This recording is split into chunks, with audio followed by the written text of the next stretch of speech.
सभी प्यारे दोस्तों को नमस्कार। जेएमएस एकेडमी में आपका हार्दिक स्वागत करता हूं। आज आपके लिए एक शानदार सा सवाल आपको लेके आए हैं, जो कि आपके यूपी बोर्ड 2025 में जो क्वेश्चन बार बार पूछे जाते हैं, रिपीट होते हैं, वो क्वेश्चन आपके सामने यहाँ पर लेके आए हैं। ऐसे क्वेश्चन दोस्त आप देखेंगे कि आपको बार बार क्वेश्चन दोहराया जाता है, बार बार क्वेश्चन पूछा जाएगा। एक क्वेश्चन आपको यहाँ पर समझा रहे हैं, आपसे कह रहा है कि सिद्ध कीजिए कि √3 एक अपरिमेय संख्या होता है। 2-3 नंबर का एक क्वेश्चन आपसे पूछा जाता है, हर बार एग्जाम में आता ही आता है, चाहे जैसे करके क्वेश्चन ही आपको जरूर आने को मिलेगा। ठीक है, देख सकते हैं आपको एनसीईआरटी का एग्जाम्पल भी है। 2020-22 में क्वेश्चन कई बार क्वेश्चन पूछे भी गए हैं। ठीक है, हो सकता है कि आप में अपने पेपर में जो क्वेश्चन होगा ये आपकी आ सकता है। ठीक है, तो ध्यान से आप इसको समझिएगा कि √3 एक अपरिमेय संख्या है तो कैसा होता है। देखिए, आपको पता है जो संख्याएं रूट में होती है, जिनको हल नहीं कर सकते, उसी को हम अपरिमेय कहते हैं दोस्त। ठीक है, यानी √3 में हो, देखिए रूट में होना चाहिए। ठीक है, जैसे रूट में होना चाहिए और वो हल ना किया जा सके, उसी को हम क्या कहते हैं, अपरिमेय संख्या कहते हैं। लेकिन जैसे अगर कभी कभी आप में देखेंगे कि जैसे रूट में 4 लिखा हो तो इसको हल करके हम क्या कर देते हैं, बाहर कर देते हैं। रूट 5 लिखा है तो इसको हल करना बहुत कठिन हो जाता है भाई। तो ऐसी संख्या को हम क्या कहते हैं, अपरिमेय संख्या कहते हैं। √3 क्या है, अपरिमेय संख्या है। √2 क्या है, एक अपरिमेय संख्या है।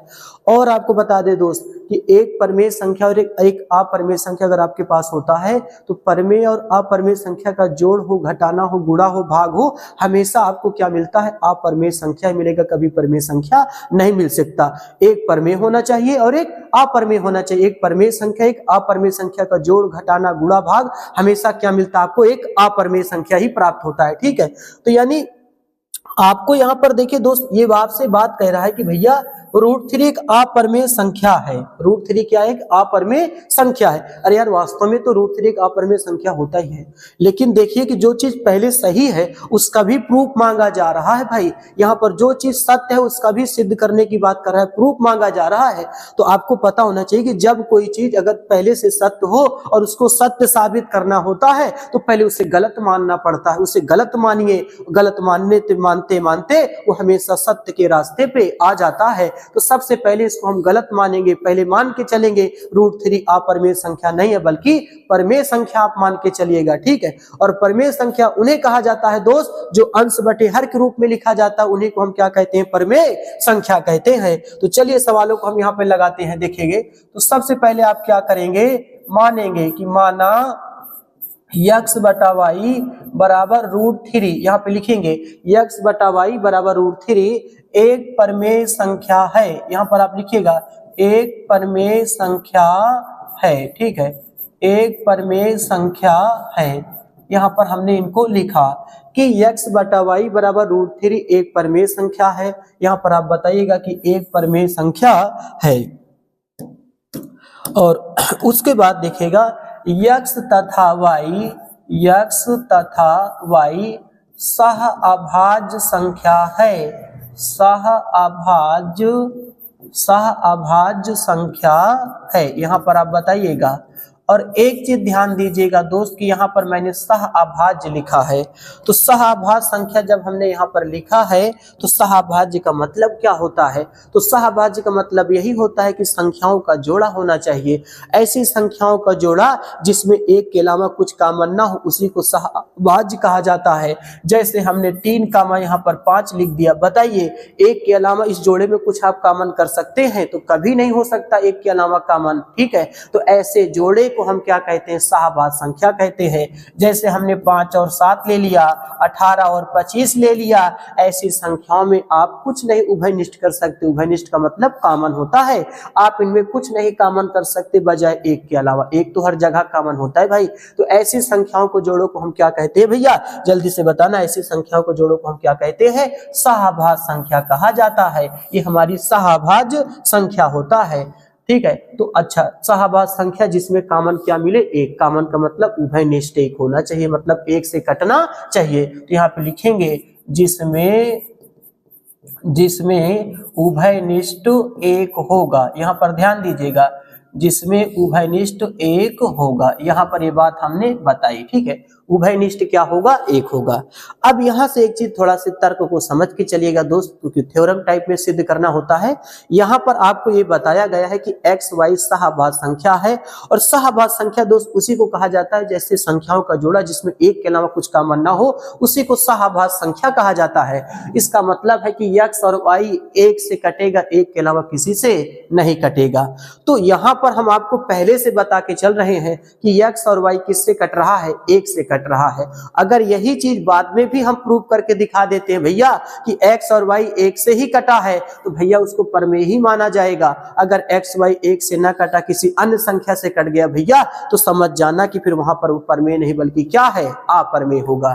तो ध्यान से समझिएगा, हमने कहा कि अगर एक्स वाई अगर हल करते करते एक से ही कटा आपको मिला तो समझ जाना परमेय ही है। अगर एक्स वाई एक से कटा ना मिला तो समझ जाना फिर क्या है, अपरमेय संख्या हो जाएगी। ठीक है, तो इसीलिए x बटा वाई जिसको परमेय संख्या उन्हीं को कहा जाता है जिन्हें अंश बटे हर के रूप में लिखा जाता है, वही परमेय संख्या होता है। ठीक है, और वो परमेय संख्या होता है। और आपको पता है कि √3 एक अपरमेय संख्या वास्तव में था, लेकिन जब भी अपरमेय सिद्ध करने के लिए कहे तो परमेय मान के चलेगा। कभी कभी सवाल में कह देता है परमेय संख्या नहीं है, तब भी परमेय ही मान के चलना पड़ता है भाई। तो यहाँ पर हमने चीजों को यहाँ पर लिया।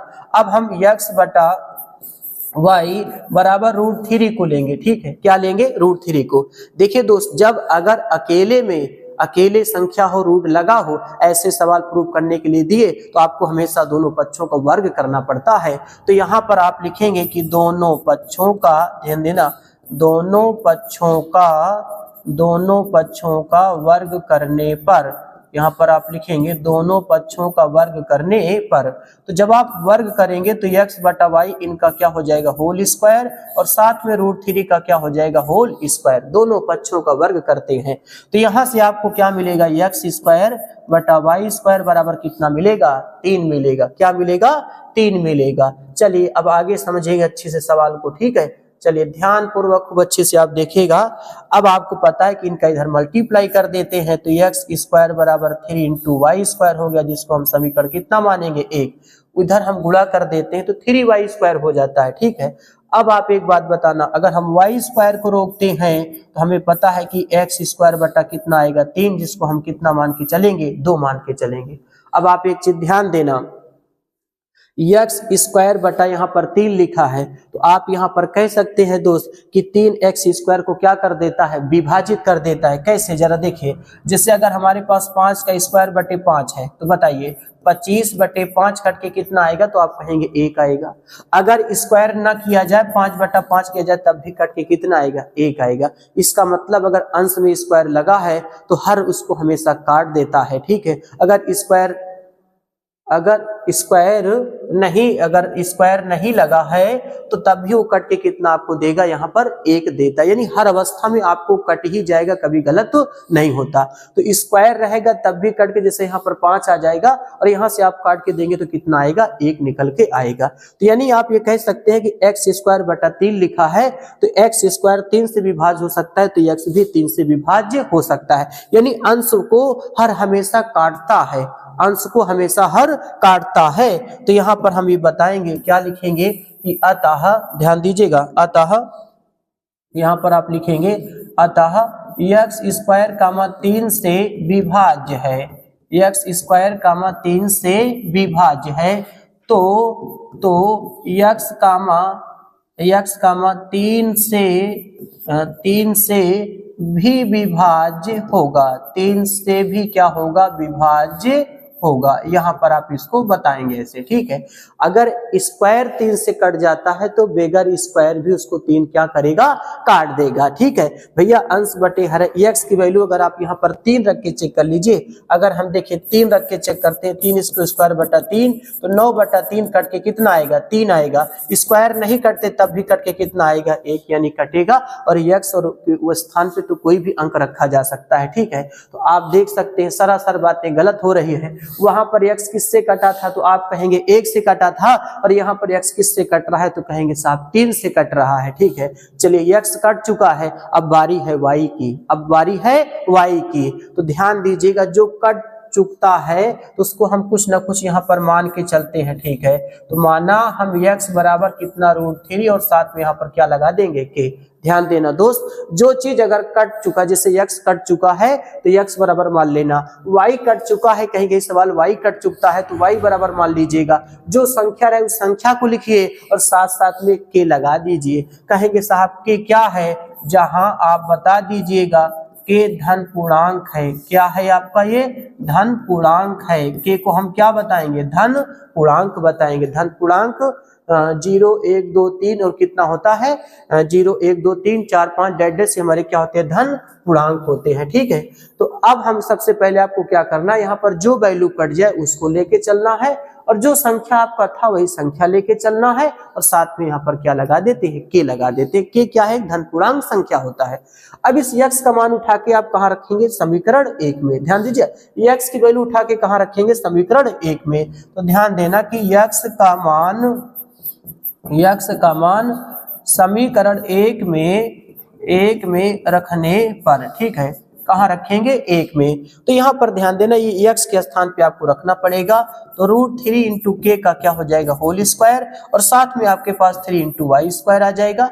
स्क्वायर से रूट हट के 3 आएगा, सिर्फ k स्क्वायर बचेगा और साथ में 3y स्क्वायर आएगा। तो k स्क्वायर को रोकेंगे, 3 कहाँ जाएगा भैया, तो आप कहेंगे 3y स्क्वायर बटा कितना आएगा, 3।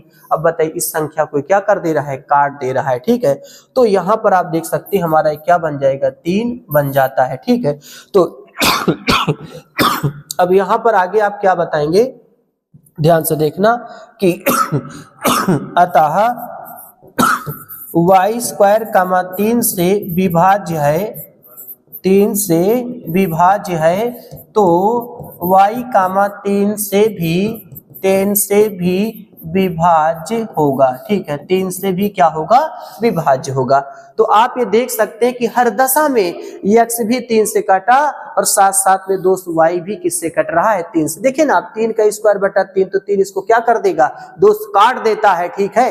तो यहाँ पर आप क्या बताएंगे कि अब 2 और 3 से स्पष्ट है, यहाँ पर लिखेंगे, ध्यान से देखिएगा, यहाँ पर स्पष्ट करके क्या आप लिखेंगे, अतः समीकरण 2 व 3 से स्पष्ट है कि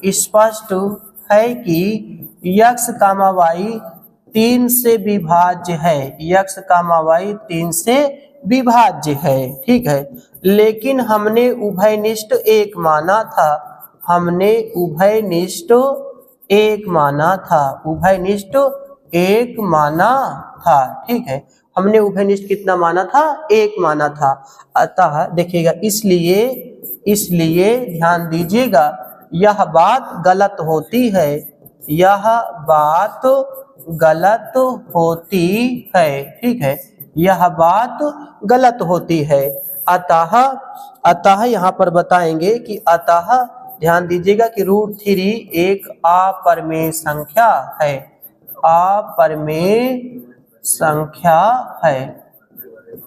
तो यहाँ पर आप बता दीजिएगा, ठीक है। तो इस तरीके से यहाँ पर इस क्वेश्चन को यहाँ पर हम सॉल्व कर सकते हैं, ठीक है।